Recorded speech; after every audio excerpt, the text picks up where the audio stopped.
আসসালামু আলাইকুম রহমতুল্লাহ। কেমন আছেন বন্ধুরা? সবাই আশা করি ভালো আছেন। আর ভালো থাকেন এ দোয়া সকলের জন্য করি।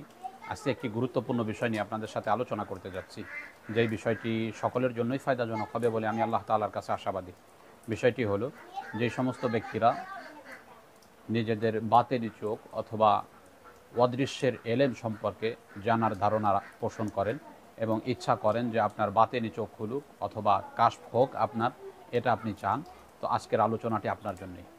এই আমলটি খুবই ফায়দাজনক এবং আপনি যদি এখলাসের সাথে করতে পারেন তাহলে অতি দ্রুতই ফায়দা পাবেন ইনশাআল্লাহ।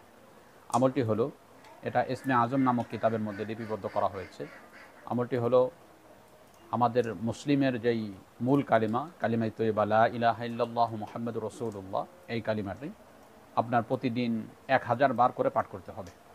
আপনি যদি প্রতিদিন কালিমায়ে তয়্যিবাকে 1000 বার করে পাঠ করেন, এভাবে যদি আপনি 40 দিন পর্যন্ত করেন, তাহলে আশা করা যায় এই 40 দিন আমল শেষ করার সাথে সাথেই এর মধ্যেই আশা করা যায় আপনার বাতেনি চোখ খুলে যাওয়ার কথা এবং আপনার কাশফ হওয়ার কথা ইনশাআল্লাহ।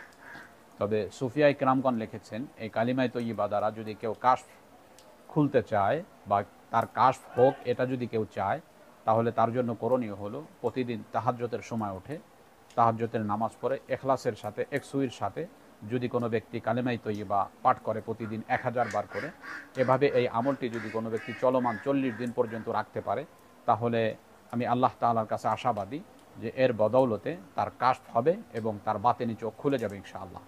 এবং এই বাতেনি চোখ খুলে যাওয়ার পরে তদবির জগতের যে কোনো বিষয় সে স্পষ্টভাবেই অনুধাবন করতে পারবে এবং বুঝতে পারবে এবং এবং এর দ্বারা সে বহু দুর্লভ কাজকে সাধ্যের মধ্যে আনতে পারবেন ইনশাআল্লাহ। এই আমলটি খুবই চমৎকার। এখলাসের সাথে যদি করা যায় তাহলে আপনি নিজেই এর ফায়দা অবলোকন করতে পারবেন ইনশাআল্লাহ।